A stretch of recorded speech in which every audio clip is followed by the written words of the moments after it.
Soy el doctor Valentín Rivas, psiquiatra con 40 años de experiencia clínica, 28 de ellos dedicados casi exclusivamente a trastornos de la conducta alimentaria. He visto pasar generaciones enteras de pacientes, desde los casos de anorexia nerviosa clásicos de los 80 hasta las presentaciones atípicas y mixtas que vemos hoy, con redes sociales, body positividad y el impacto brutal de los algoritmos. Para que esto sea una clase viva y útil, voy a guiarte con precisión quirúrgica, actualizando cada punto con evidencia de última generación, DSM-5-TR, Guías NICE 2024-2025, estudios de 2025-2026, estudios de 2025-2026, de revistas como The Lancet Psychiatry, JAMA Psychiatry, International Journal of Eating Disorders. Ahora sí, tú lees el texto, párrafo por párrafo, o la parte que quieras. Yo te sigo, explico, desgloso, actualizo con datos frescos y contesto cualquier duda. Vamos paso a paso, como si estuviéramos en mi consultorio, con el libro abierto sobre la mesa. Cuando estés listo, empieza a leer. Estoy aquí. Tuve la oportunidad de seguir un curso hace aproximadamente 20 años y yo sé que la información ha venido cambiando en este lapso de tiempo. Así es que en ese tiempo hablaba de los trastornos del comportamiento alimentario como la anorexia nerviosa, la bulimia nerviosa y cuadros afines o no especificados.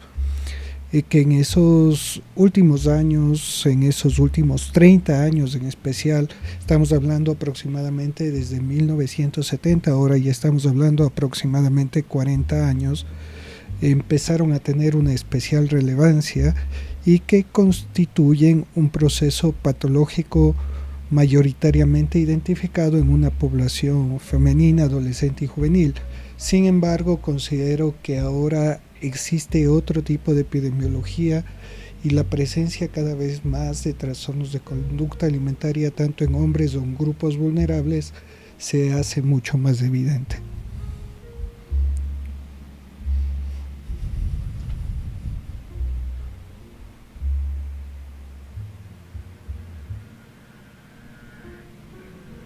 Ah, José, qué bueno que traigas eso a la mesa. Me encanta cómo conectas tu curso de hace 20 años con lo que vemos hoy. Es como abrir un viejo diario y ver cómo el mundo ha girado, pero el núcleo humano, el dolor, la búsqueda de control, sigue ahí, solo que con nuevos disfraces. Vamos a desglosarlo paso a paso. Como dijimos, tú lees, yo explico, actualizo con lo más fresco que hay en 2026 y lo hacemos diálogo vivo. Empiezo por tu párrafo, lo tomo como el arranque de nuestra clase. Primero, lo que dices de los trastornos de la conducta alimentaria, TCA, como los llamamos ahora para abarcar más, como anorexia nerviosa, bulimia nerviosa y cuadros afines o no especificados.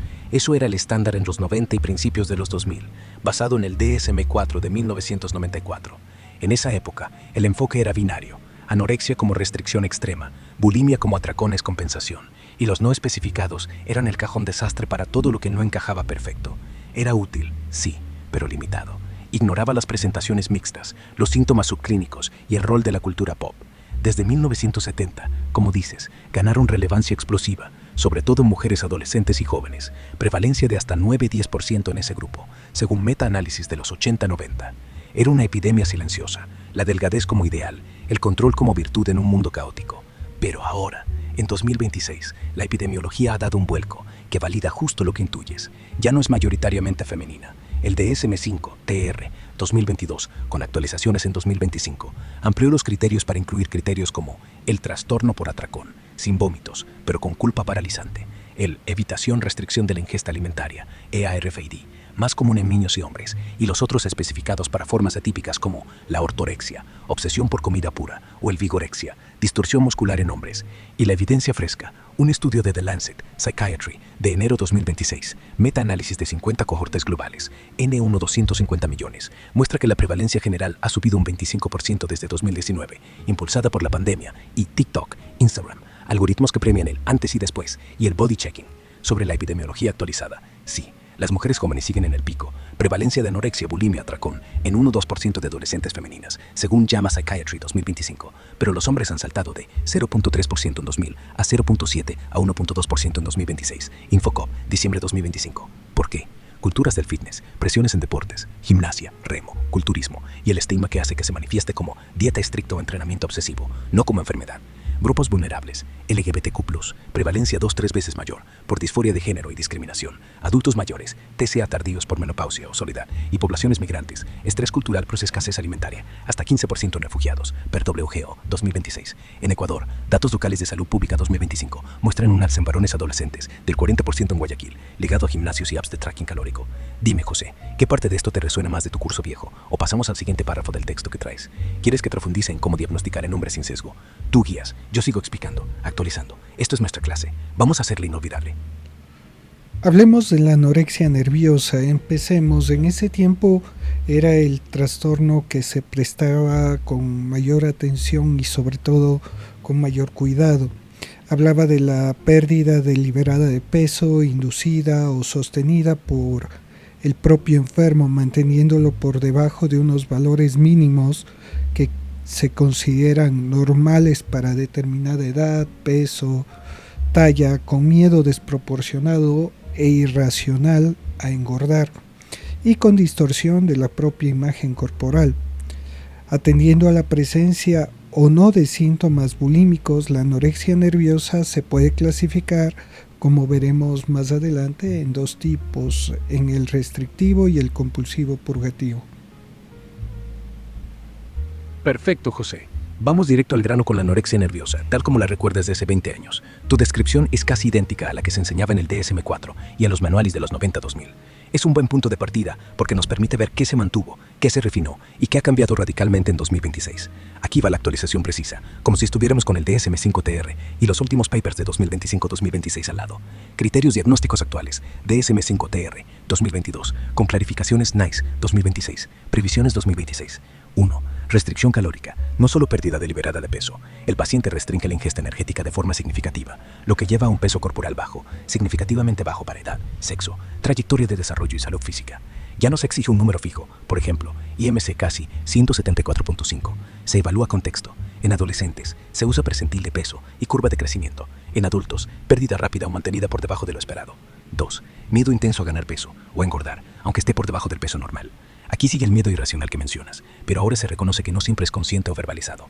Muchos pacientes dicen, no tengo miedo, solo quiero control, pero el comportamiento revela el terror subyacente. 3. Distorsión de la imagen corporal, percepción alterada del propio cuerpo, sobrevaloración del peso y la figura como medida de valor personal. Esto se mantiene intacto, pero los estudios de 2025, fMRI, en JAMA Psychiatry, muestran que en 2026 se entiende mejor como alteración en la red de la corteza parietal e insular, no solo como delirio. Subtipos actuales, lo que antes eran restrictivo y compulsivo purgativo. Tipo restrictivo, solo restricción calórica, ejercicio excesivo, sin atracones ni purgas regulares. Sigue siendo el clásico, pero ahora se ve que muchos restringen con ayunos intermitentes extremos o dietas muy bajas en carbohidratos, promovidas por apps. Tipo atracones purgativo, antes llamado compulsivo purgativo, episodios recurrentes de atracones o purgas, vómitos, laxantes, diuréticos, dentro del cuadro restrictivo. Aquí hay cambio importante. El DSM-5-TR ya no lo considera un subtipo separado si hay atracones frecuentes. En esos casos, puede causarse con bulimia o trastorno por atracón. Pero en Práctica Clínica 2026, seguimos usando el término anorexia con purgas para diferenciar de la bulimia pura. Cambios epidemiológicos y clínicos clave desde tu curso. No es solo adolescentes femeninas. En 2026, el 25-30% de los casos nuevos son hombres, prevalencia 0.51% en varones adolescentes, según Lancet Psychiatry 2026. Muchos se presentan como ortorexia más vigorexia, obsesión por comida limpia, musculatura extrema. Adultos mayores, anorexia tardía, después de 40 años, ha aumentado un 40% desde 2019, ligada a menopausia, estrés crónico y soledad. Presentaciones atípicas, anorexia típica, criterios 2 y 3 sin peso bajo significativo. Es ahora el diagnóstico más común en consultas ambulatorias, especialmente en mujeres jóvenes con IMC normal, pero restricción severa. Lo que más ha cambiado en el cuidado y por qué se prestaba tanta atención entonces. En los 80-90 se la veía como la enfermedad más grave de los TCA, porque tenía la mortalidad más alta, 5-10% a 10 años. Hoy sigue siendo la más letal, mortalidad ajustada 5.86 veces mayor que la población general, pero estudio 2025 en Gold Psychiatry. Pero ahora sabemos que el riesgo no es solo por desnutrición, sino por arritmias, suicidio y osteoporosis prematura. Por eso el manejo es más urgente. Hospitalización temprana si IMC casi 14 o pérdida 20% en poco tiempo. Y siempre con equipo multidisciplinario, psiquiatra, nutricionista, psicólogo, internista. Dime, José, ¿quieres que profundicemos en los criterios del tipo restrictivo versus purgativo con ejemplos clínicos actuales? ¿O pasamos al siguiente párrafo del texto que traes? ¿O prefieres que hablemos de cómo diagnosticar sin sesgo de género en 2026? Tú diriges, yo sigo paso a paso. Esto es tu clase y vamos a hacerla precisa y actual. Me parece muy valioso lo que dijiste. Solamente te pediría que hables un poco más lento y pausado para poder entenderte mejor. La bulimia nerviosa se caracteriza por episodios repetidos de ingesta excesiva de alimentos, realizada velozmente, es decir, grandes cantidades en poco tiempo, con sentimiento de pérdida de control durante la ingesta, preocupación exagerada por el control del peso corporal y provocación voluntaria de vómitos, uso de laxantes o diuréticos. En la bulimia también encontramos dos subtipos, el purgativo y no purgativo, según presenten o no conductas de inducción de vómito, de utilización de laxantes, diuréticos o enemas. Claro, José. Voy a hablar más lento, pausado, con pausas claras, para que puedas seguir cada idea sin prisa. La bulimia nerviosa, que describes tan bien, es exactamente como la recordabas de hace 20 años. Y el núcleo sigue intacto, pero hay refinamientos importantes en 2026. Te lo explico paso a paso, despacio. Primero, los episodios de atracón. Son ingestas grandes, objetivamente excesivas, en un periodo corto, normalmente menos de 2 horas. Ejemplo clásico, una persona come lo que otro comería en un día entero, en 30 minutos, con sensación de pérdida de control total. No es solo comer mucho, es una compulsión. El cerebro se apaga y después viene la culpa abrumadora. Segundo, la preocupación exagerada por el peso y la figura. Es el motor del ciclo. El paciente no se siente bien con su cuerpo. El valor personal depende casi exclusivamente de eso, y por eso compensa. Tercero, las conductas compensatorias. Aquí viene la clasificación que mencionas. En el DSM-5-TR, y confirmado por las guías NICE 2026, ya no se usan subtipos formales como purgativo y no purgativo, pero en la práctica clínica todavía hablamos de ellos, porque ayudan a entender el cuadro. Tipo purgativo, el más clásico. El paciente induce vómitos, usa laxantes, diuréticos, enemas o incluso ejercicio extremo para compensar el atracón. Esto es lo que la mayoría de la gente asocia con bulimia, y sigue siendo el subtipo más frecuente, aunque ahora vemos que el 30% de los casos nuevos son mixtos. Tipo no purgativo. Aquí no hay vómitos ni laxantes. La compensación es solo restricción calórica, ayuno o ejercicio obsesivo después del atracón. En los 90 se subestimaba. Hoy sabemos que es igual de grave, porque el ciclo de culpa y restricción sigue igual, solo que sin la purga física.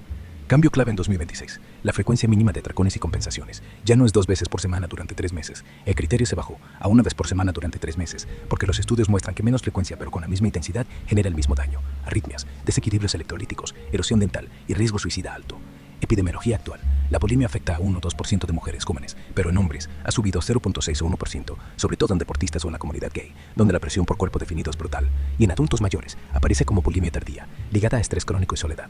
En resumen, José, la bulimia de hoy es la misma bestia de hace 20 años, pero con menos requisitos diagnósticos, más hombres afectados y un entendimiento más profundo de que el ciclo no es solo físico, es una adicción emocional al control y al alivio temporal que da la purga. ¿Quieres que profundicemos en el tipo no purgativo, con ejemplos clínicos actuales, o seguimos con el siguiente párrafo del texto que traes? Tú marcas el ritmo, yo voy despacio y preciso. Antes se denominaban trastornos de conducta alimentaria no especificado a los trastornos que cumplían solo parte de criterios de anorexia o bulimia, pero no todos los necesarios para ser diagnosticados como tales. Los síntomas en los trastornos de conducta alimentaria con frecuencia se presentan a lo largo de un continuum entre los extremos de la anorexia nerviosa y la bulimia nerviosa, la preocupación por el peso y el exceso de autoevaluación respecto al peso. Y la silueta son síntomas primarios de ambos procesos, y no es raro encontrar pacientes que presentan una mezcla de conductas tanto anoréxicas como bulímicas y otros síntomas psiquiátricos asociados. Claro, José.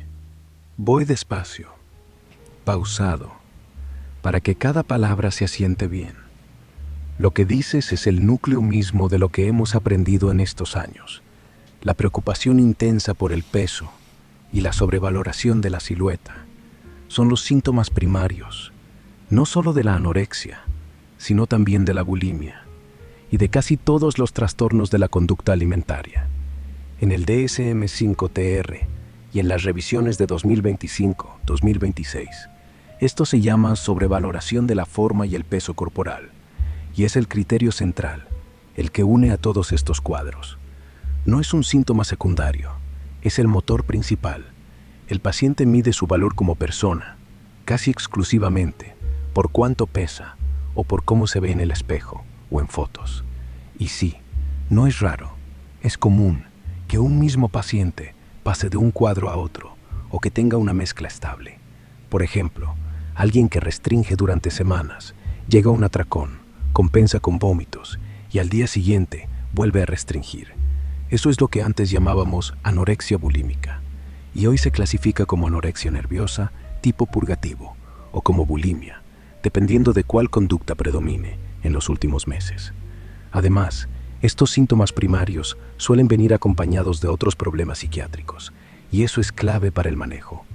Los más frecuentes en 2026, según metaanálisis recientes, depresión mayor, hasta 70% en bulimia, 50% en anorexia, trastornos de ansiedad, TOC, ansiedad social, pánico, trastorno de estrés postraumático, sobre todo en mujeres con historia de abuso, trastornos de personalidad, especialmente borderline en bulimia, uso de sustancias, alcohol, estimulantes para suprimir apetito.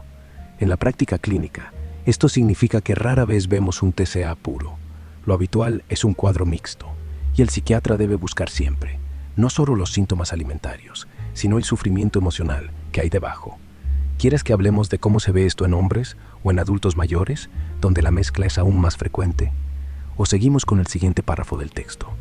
Tú decides. Yo entendí que los trastornos no especificados ahora podría ser lo que es el trastorno por atracón, lo que es la ortorexia, lo que es la vigorexia y lo que es la pica.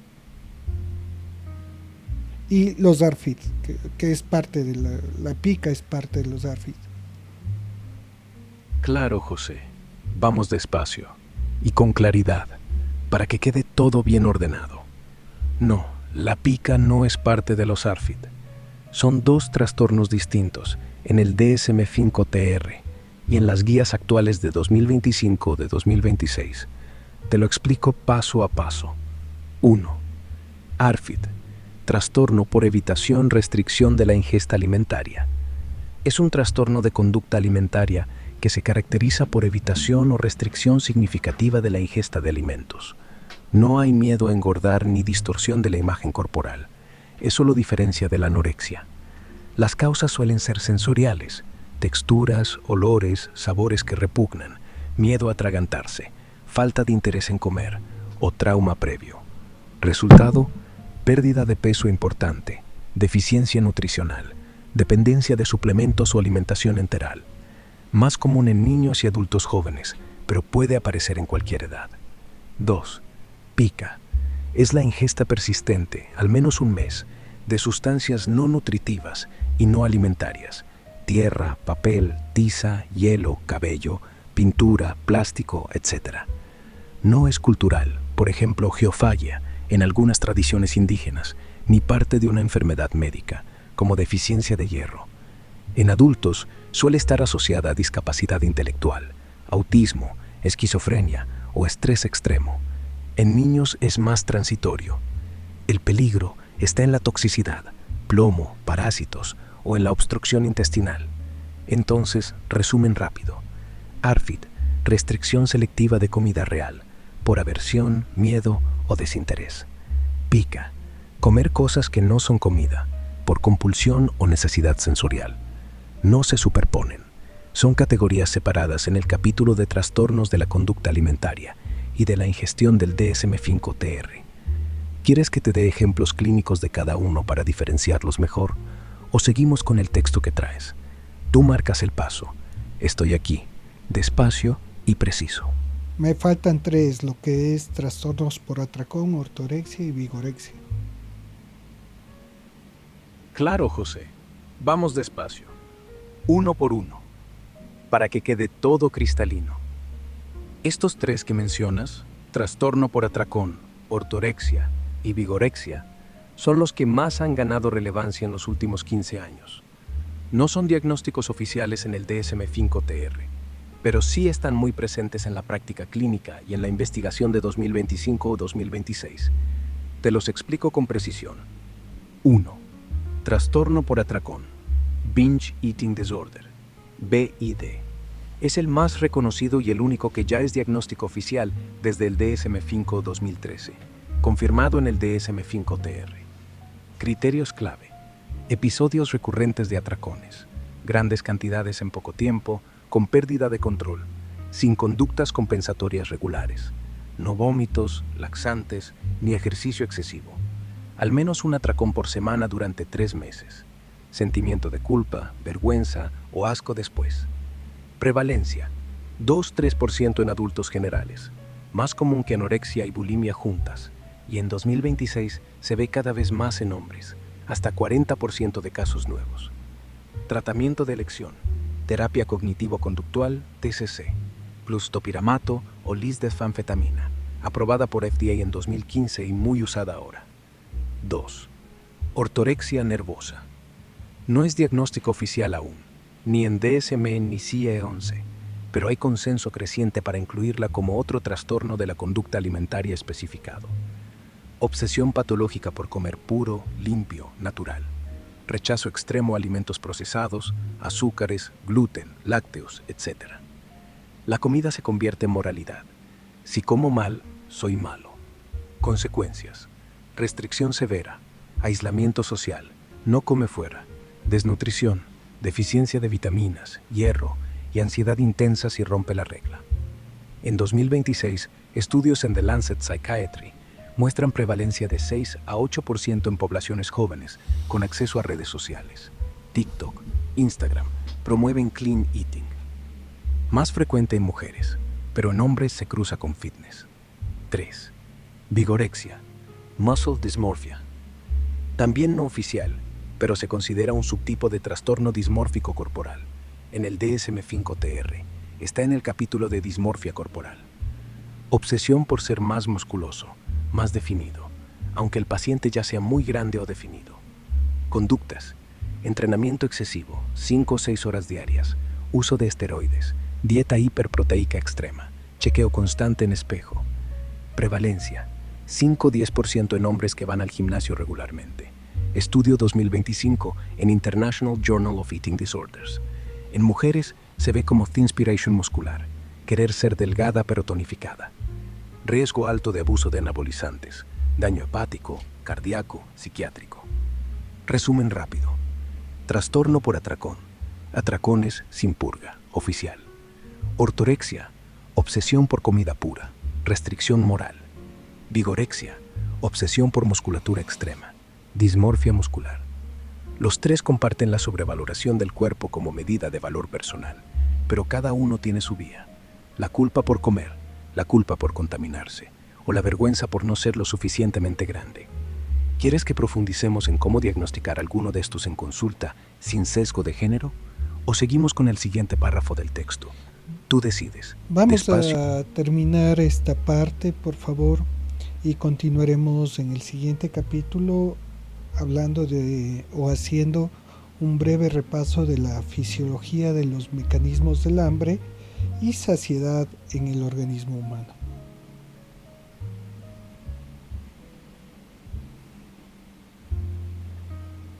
Claro, José. Vamos a cerrar esta parte con calma y precisión, como si estuviéramos terminando el capítulo con un café en la mano.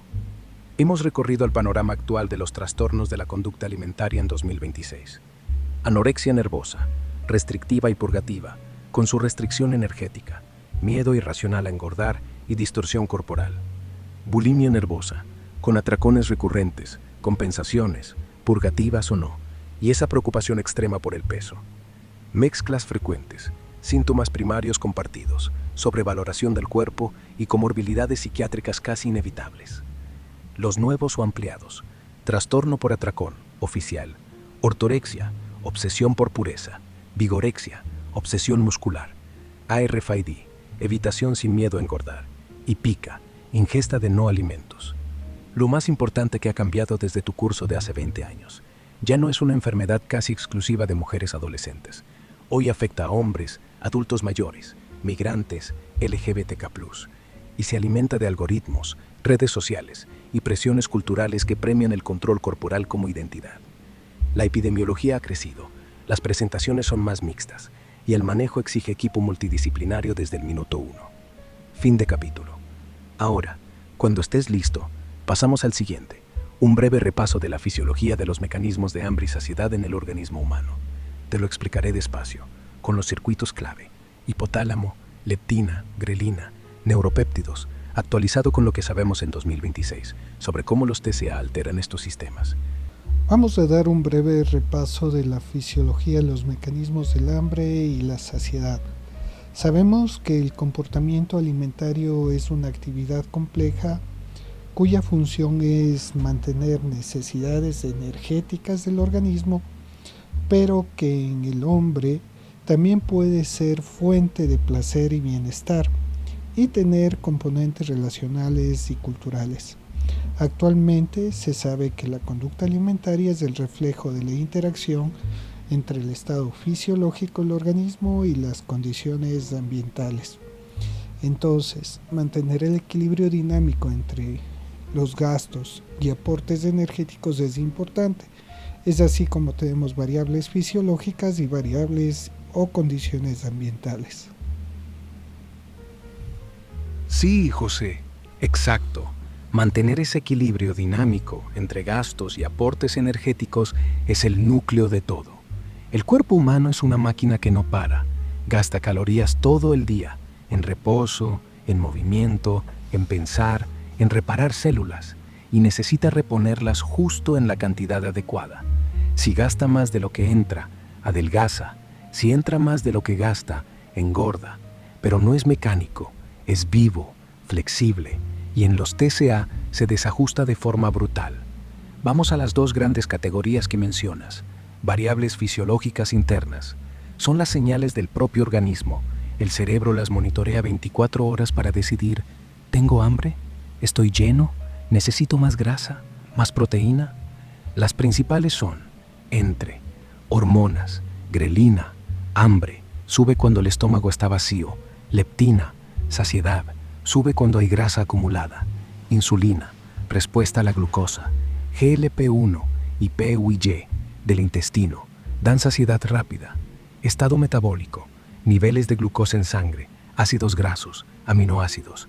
Si bajan, el hipotálamo grita, come. Tejido adiposo, la cantidad de grasa corporal regula la leptina.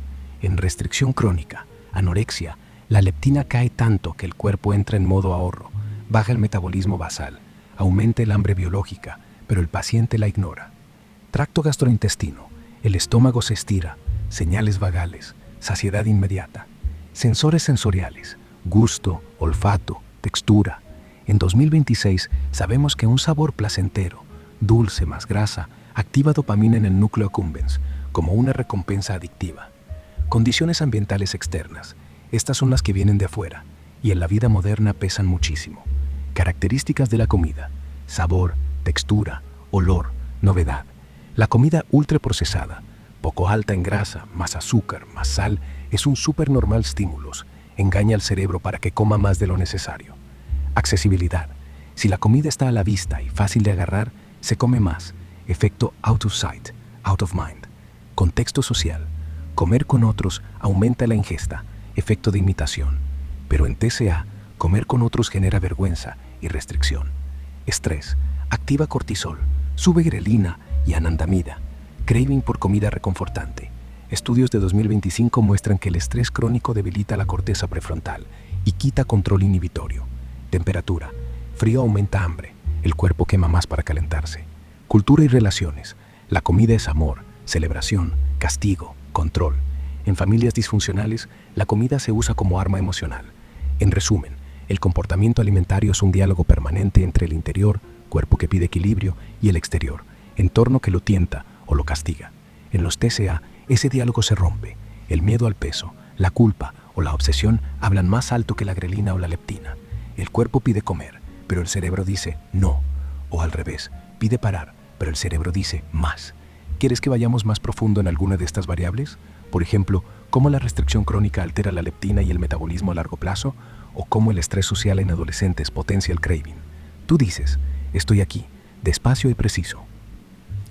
Sabemos que las sensaciones de hambre y saciedad determinan el inicio y el fin de la comida, así como su frecuencia y duración. Ambas pulsiones están parcialmente bajo el control voluntario del sujeto, pero también dependen de factores neurológicos, hormonales y metabólicos. Claro, José. Vamos despacio. Muy despacio. Como si estuviéramos midiendo cada palabra con un cronómetro. Las sensaciones de hambre y saciedad son las que realmente mandan en la mesa. Deciden cuándo empezar a comer, cuándo parar, cuántas veces al día lo haces y cuánto dura cada comida. Pero no son solo sentimientos, son un sistema mixto. Una parte está bajo control voluntario, tú puedes decidir no comer aunque tenga hambre, o sigo comiendo aunque ya esté lleno. Y otra parte es automática, biológica, casi imposible de ignorar a largo plazo. Desglosémoslo. Hambre surge cuando el cuerpo detecta que los niveles de energía bajan. El hipotálamo, núcleo arcuato, recibe señales de la grelina. Sube cuando el estómago está vacío, de la glucosa baja y de ácidos grasos reducidos. Esto activa neuronas que gritan, come. El hambre puede sentirse como vacío estomacal, debilidad, irritabilidad, pensamientos obsesivos con comida. En 2026 sabemos que el hambre crónica, como en restricción prolongada, no solo activa el hipotálamo, sino que también aumenta la dopamina en el núcleo accumbens, haciendo que la comida se vuelva más recompensante que cualquier otra cosa. Saciedad. Llega en dos fases. Saciedad temprana. En minutos, el estómago se estira, libera CCK y GLP-1, envía señales vagales al cerebro. Ya está bien, para. Saciedad tardía. Horas. La leptina, de la grasa corporal, y la insulina, después de absorber nutrientes, inhiben el hambre y mantienen la calma. En los TCA, este control se rompe de formas distintas. En anorexia restrictiva, el sujeto ignora la hambre biológica, grelina alta, leptina baja, porque el miedo al peso es más fuerte que la biología. El control voluntario gana, pero a costa de un metabolismo que se desploma y un cerebro que entra en modo supervivencia. En bulimia y trastorno por atracón, la saciedad se apaga durante el atracón, el prefrontal se desconecta, la dopamina domina, y después la culpa la reactiva con fuerza. El ciclo se vuelve adictivo porque la recompensa inmediata, comer, es más potente que la punición posterior. En ARR-FID, la saciedad sensorial, textura, olor, es tan abrumadora que bloquea el hambre real. En resumen, hambre y saciedad son pulsiones biológicas poderosas, pero el ser humano tiene una corteza prefrontal que puede sobreescribirlas temporalmente. En los TCA, esa corteza está debilitada por miedo, culpa o trauma, y el resultado es un descontrol que parece voluntario, pero es profundamente biológico y neurológico. ¿Quieres que vayamos más profundo en cómo el estrés o la restricción crónica alteran esta corteza prefrontal o seguimos con el siguiente párrafo del texto? Tú decides, despacio y preciso. Por favor, quiero que dejes de nombrar el despacio y preciso y también las opciones de preguntas al final.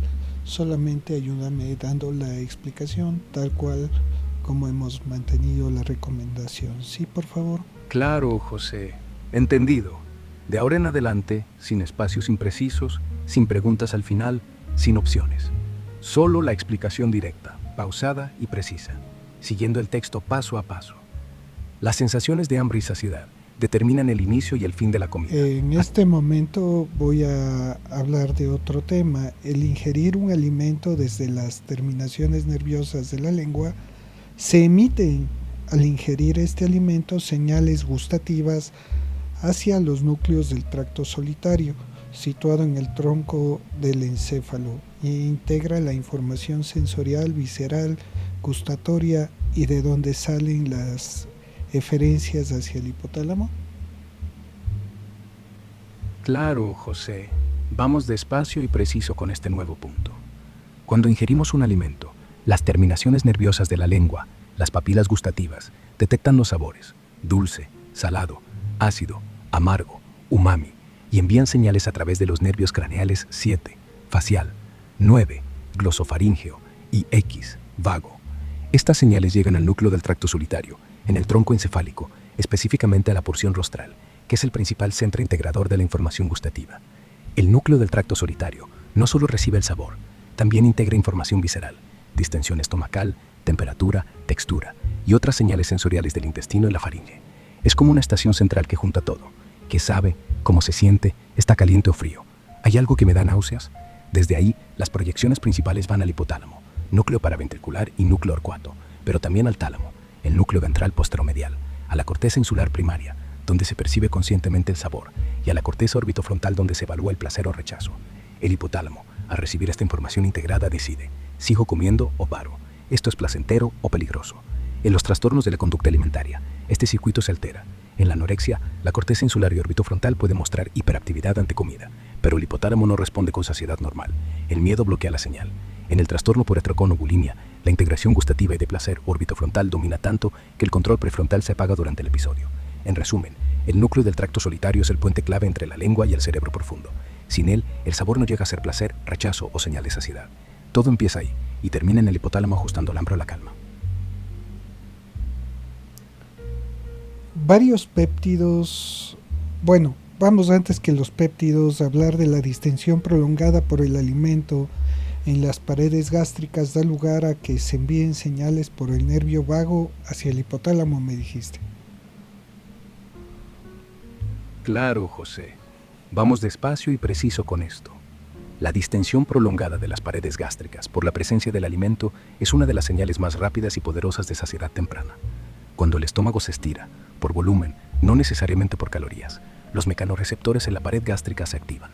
Estos receptores envían impulsos a través del nervio vago, nervio craneal X, específicamente por sus fibras aferentes vagales.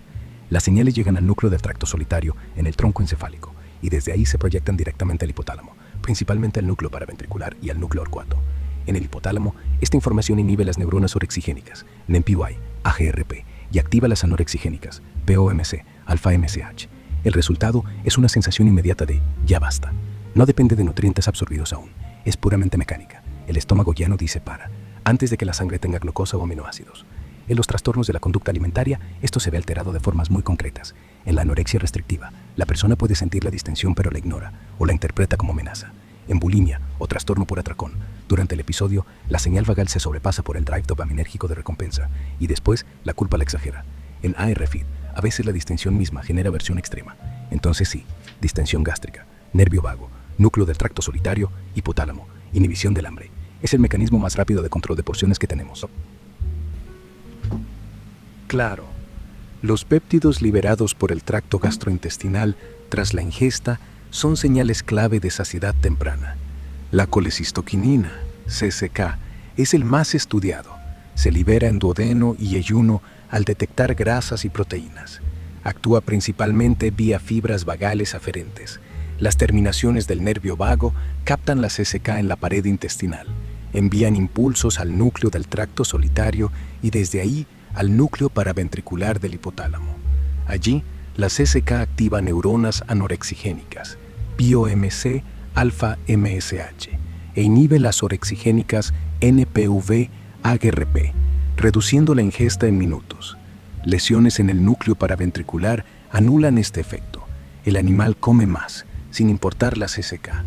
En humanos, con TCEA, este circuito puede estar alterado. En anorexia, la señal vagal llega, pero el miedo la sobreescribe. En bulimia, atracón, la CCK se libera, pero el drive dopaminérgico la ignora durante el episodio. Otros péptidos similares, GLP-1, PYY, refuerzan el efecto, pero la CCK es el más rápido y directo. Sabemos que existen otros péptidos que se muestran inhibidores de la ingesta vía fibras vagales, ¿no? Como el glucagón, somatostatina, la hormona liberadora de tirotropina, la bombecina, que es un péptido gástrico que inhibe la ingestión de alimentos independientemente de las fibras vagales. El péptido liberador de gastrina y la calcitonina también lo inhiben. Dame una explicación actualizada más bien de estos detalles ahora. Sí, existen varios péptidos gastrointestinales y sistémicos que inhiben la ingesta, y su acción se ha refinado mucho en los últimos años. Aquí va la actualización precisa, con datos de 2025-2026. Menos. Colecistoquinina, CCK, sigue siendo el prototipo, liberada por E-cells del duodeno ante grasas y proteínas. Actúa casi exclusivamente vía vagal aferentes, núcleo del tracto solitario, hipotálamo paraventricular. Dosis fisiológicas reducen ingesta en minutos. Lesiones vagales o en el núcleo paraventricular bloquean el efecto por completo. GLP-1, péptido similar al glucagón 1, secretado por células L del ilion y colon. Inhibe ingesta vía dos vías. 1. Vagal aferente, como CCK. 2. Directa al hipotálamo y al núcleo del tracto solitario. En 2026 se confirma su rol central en la saciedad postprandial tardía. Los agonistas GLP-1, semaglutida, tirzepatida, reducen ingesta hasta un 30-40% en obesidad y en TCA con atracones, por inhibición dopaminérgica en el núcleo accumbens. PYY, péptido JY, liberado también por células L antinutrientes. Actúa vía vagal y directamente en el hipotálamo. Receptores J2. Reduce ingesta en dosis fisiológicas. Su deficiencia se ve en bulimia y trastorno por atracón. Bombecina, GRP, péptido liberador de gastrina, secretada por células N del estómago y duodeno. Inhibe ingesta de forma dosis dependiente, independiente de la vía vagal. Actúa directo en el hipotálamo y tronco encefálico. Su análogo sintético, bombecina, reduce comida en animales y humanos. En TCA, su rol es menor, pero se estudia en restricción crónica. Glucagón, liberado por células alfa pancreáticas. Inhibe ingesta vía receptores en el hígado y vía vagal aferente. Dosis suprafisiológicas lo confirman, pero su efecto fisiológico es débil comparado con CCK-GLP-1. Somatostatina, inhibe liberación de muchos péptidos, incluyendo insulina, glucagón, CCK. Reduce ingesta indirectamente, al enlentecer vaciamiento gástrico. No es un inhibidor directo potente. Hormona liberadora de tirotropina, PRH, en dosis centrales, intraventricular, reduce ingesta, pero su rol periférico es mínimo. Se libera en estrés y puede modular hambre en TCA. Calcitonina, inhibe ingesta en dosis altas, vía receptores en hipotálamo. Efecto fisiológico débil. Su análogo, calcitonina salmón, se usó en obesidad, pero ya no. En resumen actual, 2026, los inhibidores potentes y clínicamente relevantes son CCK rápido, GLP-1 rápido y tardío y PYY tardío. Bombecina y glucagón tienen efectos moderados. Somatostatina, TRH y calcitonina son secundarios o indirectos. En TCA, la resistencia a estos péptidos, especialmente GLP-1 y PYY, explica parte de los atracones persistentes, y por eso los agonistas GLP-1 están ganando terreno en tratamiento de trastorno por atracón. Todas estas señales que hemos venido conversando actúan sobre el hipotálamo, que activa la sensación de saciedad, enviando señales al córtex, donde esta sensación se hace consciente.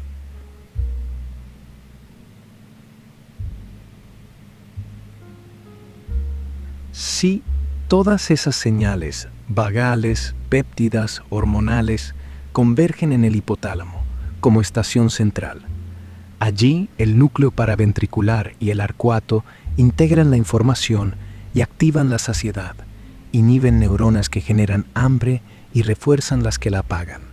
Desde el hipotálamo salen vías que bajan al tronco encefálico para detener el acto motor de comer y suben a regiones superiores para que la saciedad se vuelva consciente. La corteza insular anterior es la clave.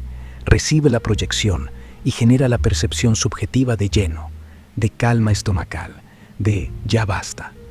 También la corteza orbitofrontal interviene, evaluando si esa saciedad es placentera o neutra. En los TCA, este paso final falla con frecuencia. En anorexia, la corteza orbitofrontal sobreescribe la señal con miedo. Comer igual peligro. Así que la saciedad biológica llega, pero no se hace consciente como alivio, sino como amenaza. En bulimia o trastorno por atracón, durante el episodio, la corteza prefrontal se desconecta. La saciedad no llega a conciencia hasta después, cuando la culpa la convierte en castigo. El hipotálamo dice para, pero el córtex consciente no lo registra a tiempo o lo distorsiona. Entonces, hay una serie de hormonas secretadas proporcionalmente a la adiposidad corporal, el estado de las reservas nutricionales disponibles, como la insulina, la leptina y las sustancias del sistema nervioso central sobre las que actúan. Estas sustancias, ¿cuáles son? ¿Cuáles incluyen? y qué tanto promueven la ingestión, promueven el aumento de peso y qué tanto estimulan el apetito o lo inhiben. En este caso, reducen la ingestión o promueven pérdida de peso. Sí, exactamente. Las hormonas secretadas proporcionalmente a la adiposidad corporal, es decir, que suben cuando hay más grasa y bajan cuando hay menos, son las principales señales de largo plazo para regular el peso y la ingesta. Las dos más importantes son la insulina y la leptina. Ambas actúan sobre el hipotálamo, pero también sobre otras regiones del sistema nervioso central, y su efecto neto es inhibir el apetito y reducir la ingesta. Leptina secretada por los adipocitos, células grasas, en proporción directa a la masa grasa. Actúa principalmente en el núcleo arcuato del hipotálamo. Inhibe las neuronas NPU a GRP, que generan hambre, y activa las neuronas POMC, que generan saciedad. Efecto: reduce la ingesta, aumenta el gasto energético, promueve pérdida de peso o mantenimiento. En obesidad, resistencia a la leptina, niveles altos, pero no funcionan. En anorexia, niveles muy bajos, hambre biológica intensa, pero ignorada por el miedo al peso. Insulina, secretada por el páncreas en respuesta a la glucosa y también proporcional a la adiposidad. Más grasa, más insulina basal. Cruza la barrera hematoencefálica y actúa en el núcleo arcuato. Inhibe NPU a GRP y activa POMC. Efecto: reduce la ingesta, promueve uso de energía, favorece pérdida de peso o equilibrio. En obesidad, resistencia insulínica cerebral, menos control del apetito. En restricción crónica, niveles bajos, lentita menos inhibición del hambre. Otras sustancias del sistema nervioso central sobre las que actúan estas hormonas o que interactúan con ellas. LENT-IPU, neuropéptido bueno, y AGRP, estimulados cuando leptina e insulina bajan, poca grasa.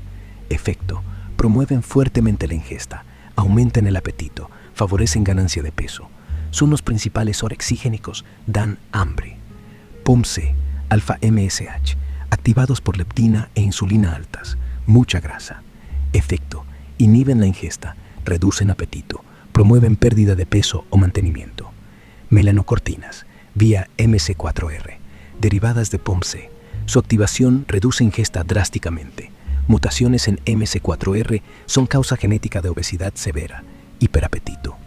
En el resumen, leptina e insulina, altas con adiposidad, ahora inhiben ingesta, promueven pérdida de peso o equilibrio. NPU a GRP, altos con baja adiposidad, ahora estimulan ingesta, promueven aumento de peso. POMC, alfa-MSH, inhiben ingesta, reducen apetito. El sistema está diseñado para defender el peso. Cuando hay reservas, se reduce el apetito. Cuando faltan, se dispara el hambre. En los TCA, el control voluntario o el miedo sobrescribe este sistema, pero la biología sigue gritando en la dirección opuesta. La administración de antagonistas opioides reducen el apetito y suprimen el alimento inducido por la NPY. ¿Cuáles otros tipos de medicamentos están siendo investigados actualmente o podrías nombrármelos?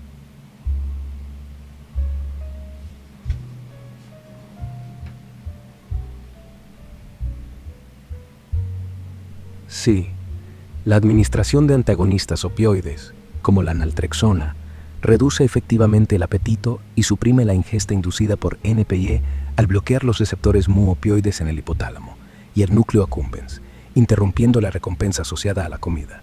Estudios en ratas y humanos de 2025 confirman una reducción del 20-30% en atracones.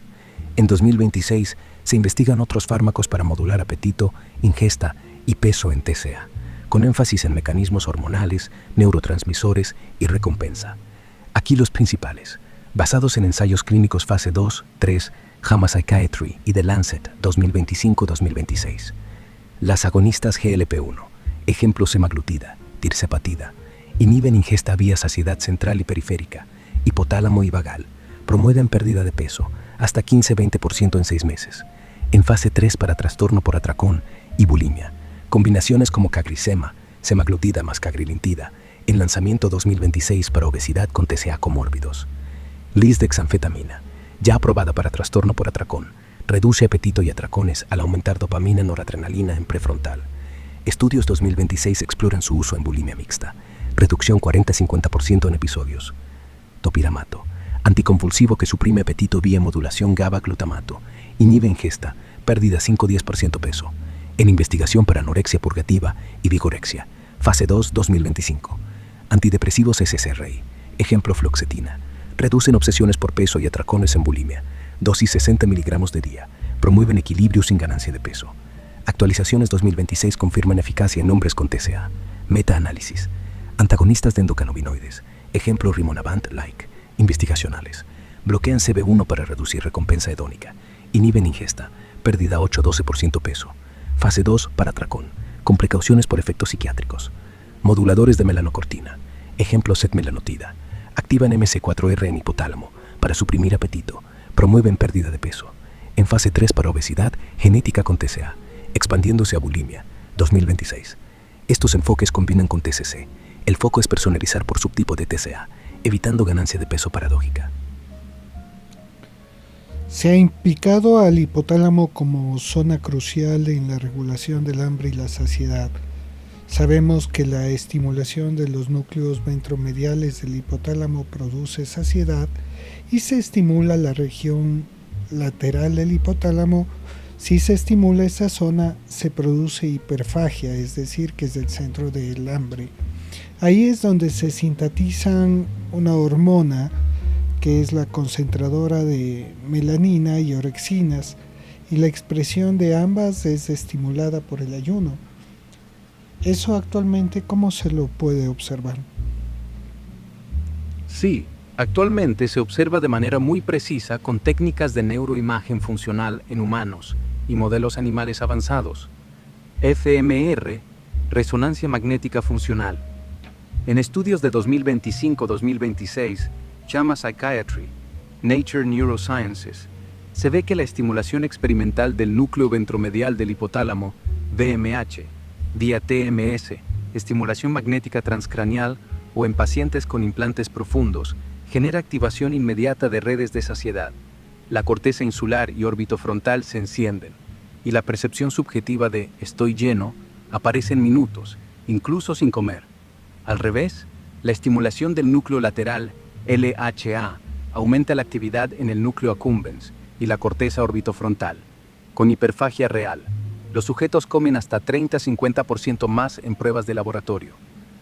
PET espectroscopía muestran que durante el ayuno, el LHA eleva la expresión de orexina, hipocretina y MCH, melanina concentrating hormone, en un 200-300%, medido por PET con trazadores de dopamina y PET con ligandos específicos. La orexina se dispara en la vigilia más ayuno, impulsando búsqueda de comida. MCH se activa más en ayuno prolongado, promoviendo ingesta compulsiva. Modelos genéticos y optogenética. En ratones, estudios 2026, CEL, la activación selectiva de neuronas orexinérgicas en LHA con luz óptica induce hiperfagia nocturna. La inhibición con quimiogenética suprimía el apetito. En humanos, se correlaciona con trastornos. En anorexia, el LHA, el ventromedial muestra hiperactividad ante comida, saciedad patológica, mientras que en bulimia o atracón, el LHA está hiperactivado durante craving, hiperfagia impulsiva. En resumen, hoy se observa directamente la dicotomía VMH, saciedad, versus LHA, hambre, en tiempo real, con correlación de péptidos, orexina y MCH elevados por ayuno. Esto explica por qué la restricción crónica en TCA genera hambre biológica irresistible, que el paciente ignora, pero que se ve en el cerebro como activación sostenida del LHA. El núcleo arcuato adyacente al techo del tercer ventrículo se considera como un centro mayor de transducción de señal anorexígena, producida por incrementos de la masa grasa y mediada por leptina e insulina circulantes. Sí, el núcleo arcuato, ubicado en la base del hipotálamo y adyacente al piso del tercer ventrículo, es el centro principal de transducción de señales anorexigénicas de largo plazo. La leptina, y en menor medida la insulina, cruza la barrera hematoencefálica en la eminencia media, zona permeable, y llega directamente al núcleo arcuato. Allí actúa sobre dos poblaciones neuronales clave. Inhibe las neuronas orexigénicas que coexpresan NPV, neuropéptido yoya, y AGRP, péptido relacionado con la GUTI. Cuando la leptina sube, por mayor masa grasa, estas neuronas se callan, reduciendo el hambre y la búsqueda de comida. Activa las neuronas anorexigénicas que expresan POM-C, proopiomelanocortina. La POM-C se procesa en alfa-MSH, que se une a receptores MS4R en el núcleo paraventricular y otras áreas, generando saciedad sostenida, aumento del gasto energético y pérdida de peso o mantenimiento. En resumen, incremento de masa grasa, leptina alta, núcleo arcuato traduce la señal, inhibe NPV a AGRP y activa POM-C alfa-MSH, apetito bajo, ingesta reducida. En los TCA, cuando la masa grasa cae, como en anorexia restrictiva, la leptina se desploma. Las neuronas NPV a AGRP se hiperactivan. Hambre biológica extrema, que el paciente sobrescribe con el miedo al peso, pero que persiste en el cerebro como craving crónico. La serotonina es otra amina implicada, ¿no? La estimulación de ella pues puede producir hipofagia, aunque también se ha implicado en la serotonina, mientras que el estímulo de los receptores 5-HT podrían inducir hiperfagia. Sí, la serotonina 5-HT es una amina clave en la regulación de la ingesta, con efectos bipolares según el receptor y el contexto. La estimulación general del sistema serotoninérgico, especialmente de neuronas en los núcleos del RAFE, que proyectan al hipotálamo, produce hipofagia, reducción de la ingesta. Esto se ve en fármacos como los SSRI, fluoxetina, sertralina, que aumentan la serotonina extracelular y reducen atracones en bulimia. Dosis 60 miligramos de día de fluoxetina es tratamiento estándar desde hace décadas, con eficacia confirmada en 2026. El mecanismo principal es la activación de receptores 5-HT2C en el núcleo arcuato, estimulan neuronas POM-C anorexigénicas y reducen NPV a AGRP orexigénicas, generando saciedad y menor apetito. También hay proyecciones al núcleo paraventricular que refuerzan el control del gasto energético. Sin embargo, la estimulación selectiva de ciertos receptores puede inducir hiperfagia. Los 5-HT1A autorreceptores presinápticos inhiben la liberación de serotonina cuando se activan, bajando el tono serotoninérgico global, aumento del apetito e ingesta. Se ve en agonistas 5-HT1A como buspirona, que en dosis altas puede aumentar comida en modelos animales. En humanos, la complejidad es mayor. En TCA, la baja serotonina basal, medida por PET en estudios 2025, se asocia a impulsividad y atracones, pero la hiperactividad de 5-HT2C durante la restricción puede contribuir a la hipofagia obsesiva en anorexia. En resumen, serotonina alta, hipofagia, vía 5-HT2C principalmente. Serotonina baja o inhibición selectiva 5-HT1A, hiperfagia. Por eso los SSRI ayudan en bulimia y atracones, pero no siempre en anorexia restrictiva, donde la hipofagia ya está presente por otros mecanismos. La dopamina parece tener un papel mucho más complicado sobre la conducta alimentaria, ¿no? Existen evidencias del incremento del recambio de dopamina hipotalámica durante la ingesta, pues este hallazgo sugiere que los mecanismos dopaminérgicos centrales del circuito principal de la recompensa cerebral, la vía dopaminérgica, mediatizan los efectos recompensantes de la comida, como también como lo son las drogas psicoactivas y de las adicciones sin sustancias como el juego patológico, el internet, la ludopatía. Y está pendiente en determinarse la trascendencia de los descubrimientos en relación al número de receptores D2 y la obesidad, por ejemplo. Sí, la trascendencia de los receptores D2, dopamina tipo 2, en obesidad sigue siendo un punto clave y controvertido en 2026, aunque los datos han avanzado mucho. Los estudios iniciales, 2000-2010, mostraron una reducción consistente de la disponibilidad de receptores D2 en el estriado de personas con obesidad, medida por PET con racloprida. Esto se interpretó como una downregulation por exposición crónica a recompensas alimentarias hiperpaladables, similar a lo que pasa en adicciones a drogas. La hipótesis, Menos D2, las menos sensibilidad a la recompensa natural, necesidad de comer más para lograr el mismo placer, ganancia de peso progresiva. En 2025-2026, metaanálisis y cohortes grandes de Lancet Psychiatry, Nature Metabolism confirman que la baja disponibilidad de D2 en estriado ventral y dorsal es real en obesidad severa, IMC más 35, pero el efecto es modesto, reducción del 10-20%. No es causa primaria, sino consecuencia.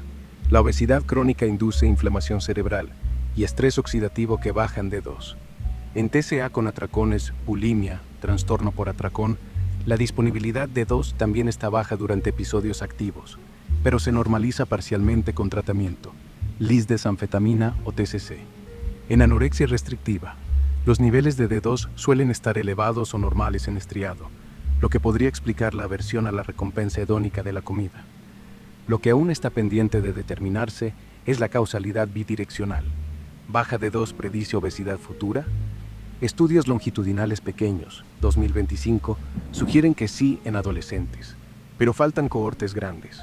Restaurar D2 revierte obesidad.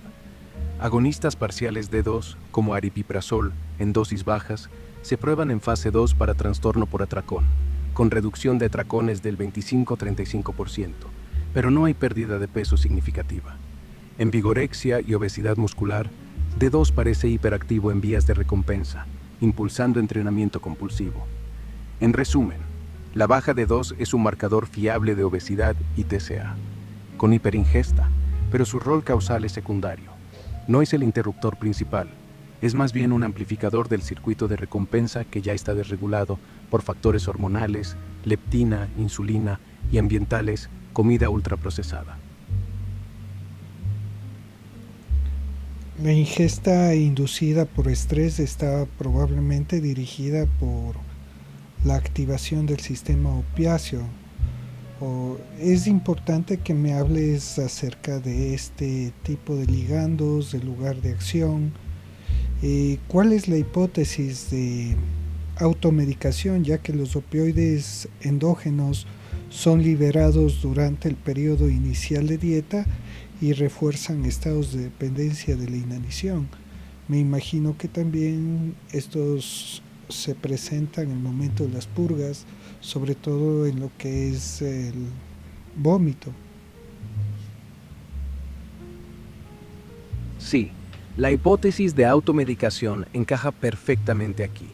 Los opioides endógenos, endorfinas, encefalinas, dinorfinas, se liberan en grandes cantidades durante el estrés crónico, el ayuno inicial o la restricción calórica extrema, como en las primeras semanas de una dieta restrictiva.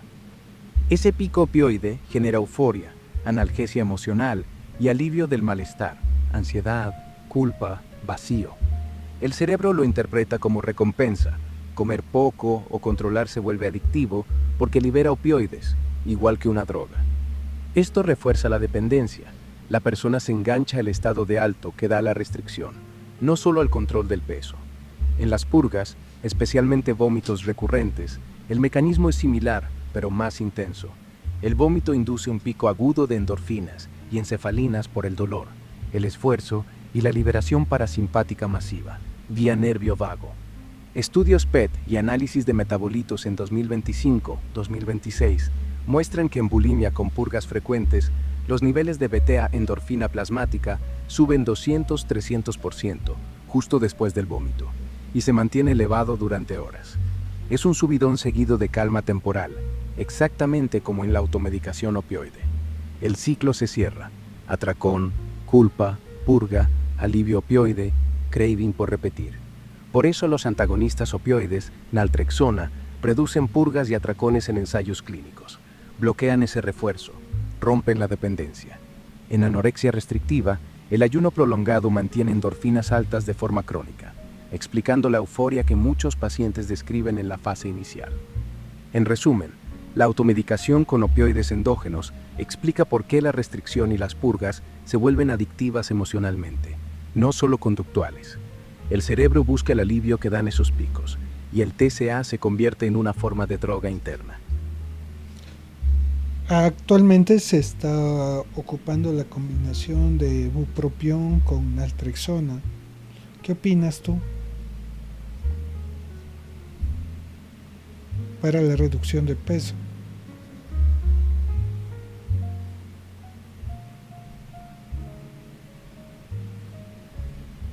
Sí, José. La combinación de naltrexona con bupropión, que creo es lo que llamas nutropión, un fármaco aprobado como Contrave o Mysimba, es una de las opciones farmacológicas más sólidas para la reducción de peso en adultos con obesidad o sobrepeso con comorbilidades, según las guías de 2026, NIC y AACE. Mi opinión, basada en 40 años viendo pacientes con TCA y obesidad, es efectiva, pero no milagrosa, y su éxito depende de un enfoque integral. Mecanismo breve. La naltrexona bloquea receptores opioides, reduciendo la recompensa hedónica de la comida, cravings por azúcares y grasas, mientras que el bupropión aumenta dopamina y noradrenalina, suprimiendo apetito y elevando el metabolismo. Juntos, atacan el circuito de recompensa en el hipotálamo y núcleo accumbens, rompiendo ciclos de atracones sin el bajón emocional de otros fármacos. Evidencia actualizada, 2026. Ensayos fase 3 extendidos, The Lancet, noviembre 25, muestran una pérdida media de 5,8% del peso inicial a 56 semanas, con 50% de pacientes logrando sume 5% versus 20% en placebo. En TCA con atracones, reduce episodios en 40-50%, JAMA Psychiatry 2026, sin empeorar depresión. Estudio Helio 2025. En obesidad pura, combina bien con dieta y ejercicio para mantener la pérdida a largo plazo. Opinión clínica. Recomiendo empezar con dosis bajas, 8 mg naltrexona, 90 mg bupropión al día, subiendo a 32-360 mg, en pacientes motivados, con IMC mayor 30 o mayor 27 con hipertensión, diabetes. Es superior a monoterapia opioide por su doble acción, pero vigila efectos náuseas, 20-30%, insomnio, 10%, elevación presión arterial. No es para todos, contraindicado en TCA restrictivos puros. Puede aumentar ansiedad o epilepsia. Siempre con TCC y monitoreo mensual. He visto pacientes perder 10-15 kilos sostenibles cuando se integra un plan holístico. Si no responde en 12 semanas, pivotar a agonistas GLP-1 como semaglutida.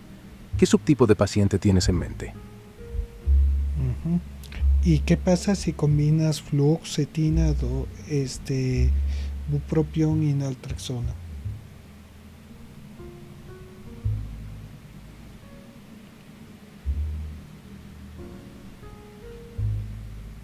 Sí, José.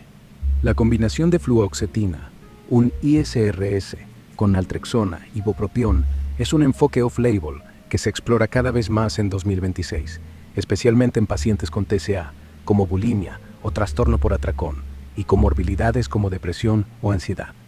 No hay aprobación formal de la FDA para esta tríada exacta, pero ensayos fase 2 y metaanálisis recientes, JAMA Psychiatry, julio 2025, The Lancet, 2026, muestran resultados prometedores cuando se usa en casos seleccionados.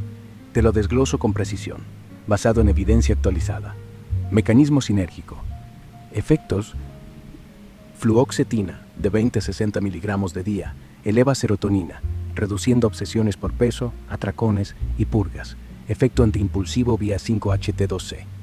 Bupropión, 150-300 mg de día, aumenta dopamina, noradrenalina, suprimiendo apetito y elevando energía metabolismo. Naltrexona, 8-32 mg de día, bloquea opioides endógenos, cortando la recompensa hedónica de la comida, cravings. Juntos, atacan múltiples vías: serotonina para control emocional, dopamina para recompensa, opioides para adicción. Esto es ideal para TCA mixtos con depresión, donde el monotratamiento falla. Eficacia para reducción de peso y TCA.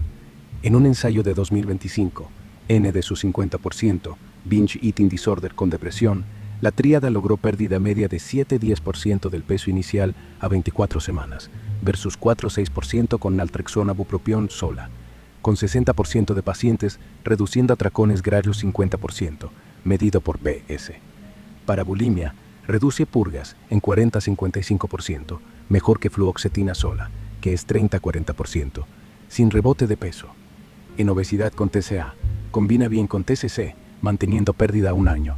Estudio Gealio 2026. 12-15 kilos sostenibles en 45% de casos. Riesgos y precauciones. Interacciones. Bupropión plus fluoxetina aumenta en riesgo de síndrome serotoninérgico. Bajo, menos 2%, pero vigila temblores, confusión. Naltrexona puede potenciar náuseas de fluoxetina, hasta 25%. Efectos comunes. Insomnio 15%, sequedad bucal 20%, elevación TA 10%. En TCA restrictivos puede exacerbar ansiedad inicial. No recomendado en epilepsia, bulimia con vómitos severos, riesgo electrolítico o historia de abuso de opioides. Naltrexona precipita abstinencia. Monitorea ECG y función hepática mensual. Mi opinión clínica. Es una opción potente para pacientes con bulimia, atracón y depresión comórbida. He visto respuestas excelentes en casos resistentes, con adherencia alta por el boost de energía. Pero empieza bajo, fluoxetina 20 miligramos, más dosis inicial de Contrave. Titural lento y siempre con terapia. Si no hay respuesta en 8 semanas, pivotar a agonistas GLP-1. ¿En qué perfil de paciente lo estás considerando? Bueno, te agradezco mucho. En realidad era más por curiosidad adicional para entender todo esto.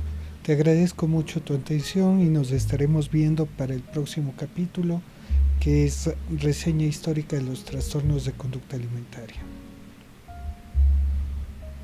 De nada, José. Ha sido un placer acompañarte en este recorrido tan profundo y preciso. Me alegra que haya servido para aclarar y enriquecer tu comprensión.